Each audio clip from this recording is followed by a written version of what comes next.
باللہ من الشیطان الرجیم بسم اللہ الرحمن الرحیم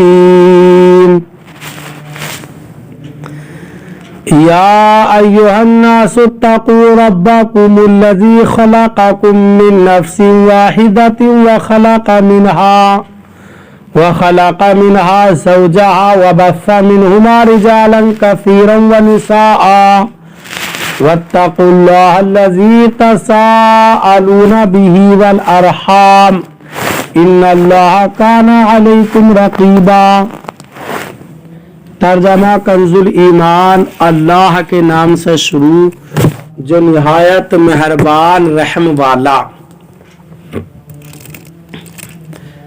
اے لوگو، اپنے رب سے ڈرو جس نے تمہیں ایک جان سے پیدا کیا اور اسی میں سے اس کا جوڑا بنایا اور ان دونوں سے بہت مرد و عورت پھیلا دیے، اور اللہ سے ڈرو جس کے نام پر مانگتے ہو اور رشتوں کا لحاظ رکھو، بے شک اللہ ہر وقت تمہیں دیکھ رہا ہے۔ ترجمہ کنز العرفان، اے لوگو اپنے رب سے ڈرو جس نے تمہیں ایک جان سے پیدا کیا اور اسی میں سے اس کا جوڑا پیدا کیا اور ان دونوں سے کثرت سے مرد و عورت پھیلا دیے، اور اللہ سے ڈرو جس کے نام پر ایک دوسرے سے مانگتے ہو اور رشتوں کو توڑنے سے بچو، بے شک اللہ تم پر نگہبان ہے۔ یا ایھا الناس، اے لوگو، اس آیت مبارکہ میں تمام بنی آدم کو خطاب کیا گیا ہے اور سب کو تقوی کا حکم دیا ہے۔ کافروں کے لیے تقوی یہ ہے کہ وہ ایمان لائیں اور اعمال صالحہ کریں، اور مسلمانوں کے لیے تقوی یہ ہے کہ ایمان پر ثابت قدم رہے اور اعمال صالحہ بجا لائیں۔ ہر ایک کو اس کے مطابق تقوی کا حکم ہوگا۔ اس کے بعد یہاں چند چیزیں بیان فرمائیں۔ ایک، اللہ تعالیٰ نے تمام انسانوں کو ایک جان یعنی حضرت آدم علیہ السلام سے پیدا کیا۔ دو، حضرت آدم علیہ السلام کے وجود سے ان کا جوڑا یعنی حضرت حوا رضی اللہ تبارک و تعالی عنہا کو پیدا کیا۔ تین، انہی دونوں حضرات سے زمین میں نسل در نسل کثرت سے مرد و عورت کا سلسلہ جاری ہوا۔ چار، چونکہ نسل انسانی کے پھیلنے سے باہم ظلم اور حق تلفی کا سلسلہ بھی شروع ہوا، لہذا خوف خدا کا حکم دیا گیا تاکہ ظلم سے بچیں، اور چونکہ ظلم کی ایک صورت بدتر صورت رشتہ داروں سے قطع تعلقی ہے، لہذا اس سے بچنے کا حکم دیا۔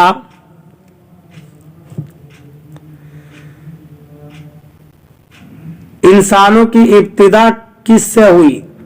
مسلمانوں کا عقیدہ ہے کہ انسانوں کی ابتدا حضرت آدم علیہ السلام سے ہوئی، اور اسی لیے آپ علیہ السلام کو ابو البشر یعنی انسانوں کا باپ کہا جاتا ہے، اور حضرت آدم علیہ السلام سے انسانیت کی ابتدا ہونا بڑی قوی دلیل سے ثابت ہے۔ مثلا دنیا کی مردم شماری سے پتہ چلتا ہے کہ آج سے 100 سال پہلے دنیا میں انسانوں کی تعداد آج سے بہت کم تھی، اور اس سے 100 برس پہلے اور بھی کم۔ تو اس طرح ماضی کی طرف چلتے چلتے اس کمی کی انتہا ایک ذات قرار پائے گی، اور وہ ذات حضرت آدم علیہ السلام ہے۔ یا یوں کہیں کہ قبیلوں کی کثیر تعداد ایک شخص پر جا کر ختم ہو جاتی ہے۔ مثلا سید دنیا میں کروڑوں پائے جائیں گے، مگر ان کی انتہا رسول اکرم صلی اللہ علیہ وسلم کی ایک ذات پر ہوگی۔ यूं ही बनी इसराइल कितने भी कसीर हों मगर उनकी तमाम कसरत का इख्तिताम हजरत याकूब अलैहिस्सलाम की एक जात पर होगा। अब इसी तरह और ऊपर को चलना शुरू करें तो इंसान के तमाम कुनबो कबीलों की इंतहा एक जात पर होगी जिसका नाम तमाम आसमानी किताबों में हजरत आदम अलैहिस्सलाम है। और ये तो मुमकिन नहीं कि वो एक शख्स पैदाइश के मौजूद तरीके से पैदा हुआ हो, यानी माँ बाप से पैदा हुआ हो, क्योंकि अगर उसके लिए बाप फर्ज भी किया जाए तो माँ कहाँ से आए, और फिर जिसे बाप माना वो खुद कहाँ से आया। लिहाजा जरूरी है कि उसकी पैदाइश बगैर माँ बाप के हो और जब बगैर माँ बाप के पैदा हुआ तो बिलयकीन वो इस तरीके से हटकर पैदा हुआ, और वो तरीका कुरान ने बताया कि अल्लाह ताला ने उसे मिट्टी से पैदा किया जो इंसान की रिहाइश यानी दुनिया का बुनियादी जुज है।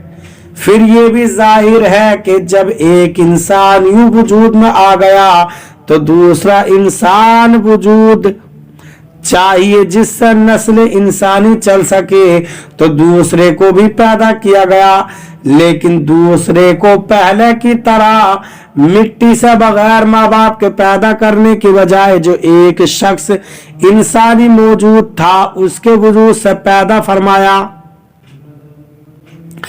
क्योंकि एक शख्स के पैदा होने से नौ मौजूद हो चुकी थी।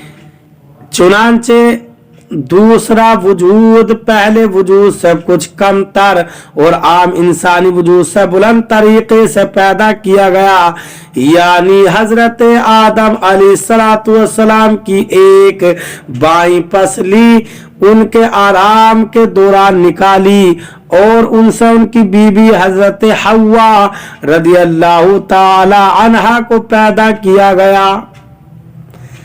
चूंकि हजरत हव्वा रदियल्लाहु ताला अन्हा मर्द औरत वाले बाहमी मिलाप से पैदा नहीं हुई, इसलिए वो औलाद नहीं हो सकती।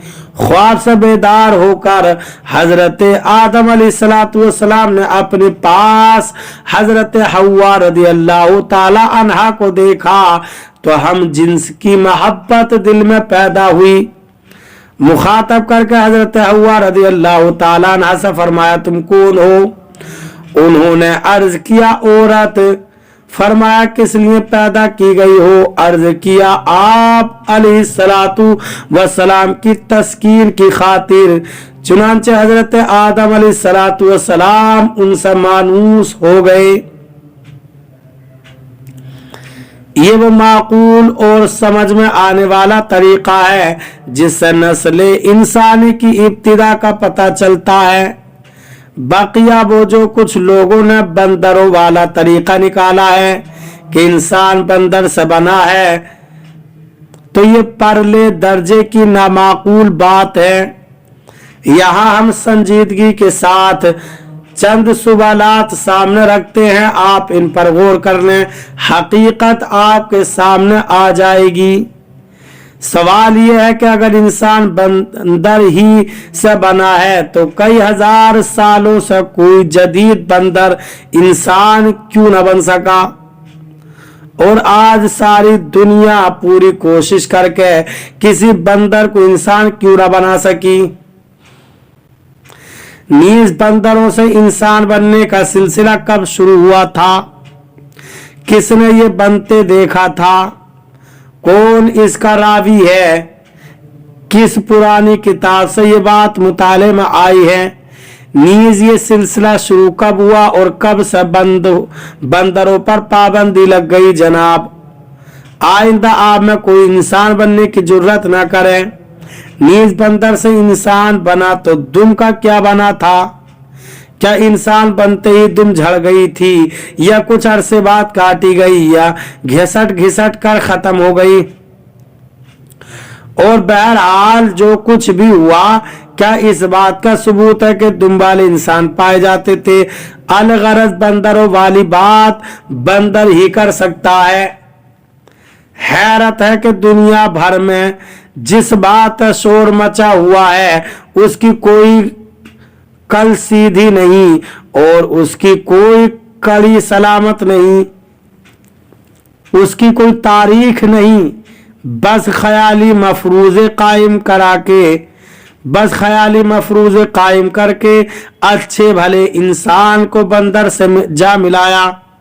वत्तकुल्लाह अल्लज़ी तसाअलूना बिही वल अरहाम, और अल्लाह से डरो जिसके नाम पर मांगते हो, रिश्तों का लिहाज रखो। इरशाद फरमाया कि उस अल्लाह ताला से डरो जिसके नाम से एक दूसरे से मांगते हो, यानी कहते हो कि अल्लाह के वास्ते मुझे ये दो वो दो, नीज रिश्तेदारी तोड़ने के मामले में अल्लाह से डरो। कुरान मजीद और अहादीस मुबारका में रिश्तेदारी तोड़ने की शदीद मजम्मत बयान की गई है। चुनांचे अल्लाह ताला इरशाद फरमाता है, वल्लज़ीना यंकुदूना अहदल्लाहि मिन बअदि मीसाक़िहि वयक़तऊना मा अमरल्लाहु बिही अन युसला वयुफ़्सिदूना फ़िल अर्द उलाइका लहुमुल लअनतु व लहुम सूउद्दार। सूरह राद आयत नंबर 25। तर्जमा, और वो जो अल्लाह का अहद उसे पुख्ता करने के बाद तोड़ देते हैं और जिसे जोड़ने का अल्लाह ने हुक्म फरमाया उसे काटते हैं और जमीन में फसाद फैलाते हैं, उनके लिए लानत है और उनके लिए बुरा घर है। हजरत अब्दुल्ला बिन अबी औफा रदियल्लाहु ताला अन्हु से रिवायत है, रसूल अकरम सल्लल्लाहु अलैहि वसल्लम ने इरशाद फरमाया, जिस कौम में रिश्तेदारी तोड़ने वाला होता है उस पर रहमत नहीं उतरती। और हजरत अबू बकर रदियल्लाहु ताला अन्हु से रिवायत है, हुजूर अक़दस सल्लल्लाहु अलैहि वसल्लम ने इरशाद फरमाया, जिस गुनाह की सजा दुनिया में भी जल्द ही दे दी जाए और उसके लिए आखिरत में भी अजाब रहे, वो बगावत और कता रहमी से बढ़ कर नहीं। लिहाजा हर मुसलमान को चाहिए कि वो रिश्तेदारी तोड़ने से बचे और रिश्तेदारों से ताल्लुकात जोड़कर रखने की भरपूर कोशिश करे। अल्लाह ताला हमें कुरान पाक पर सही माना में अमल करने की तौफीक अता फरमाए। बरादरान इस्लाम, आप तमाम ही हजरात से गुजारिश की जाती है कि खुद भी कुरान पाक की तिलावत, तर्जमा और तफसीर समाअत कीजिए और अपने अजीज़ों, अकारिब और रिश्तेदारों को भी शेयर कीजिए ताकि आप इसके ज़रिए सदक़ाए जारिया के मुस्तहिक़ हो जाएं।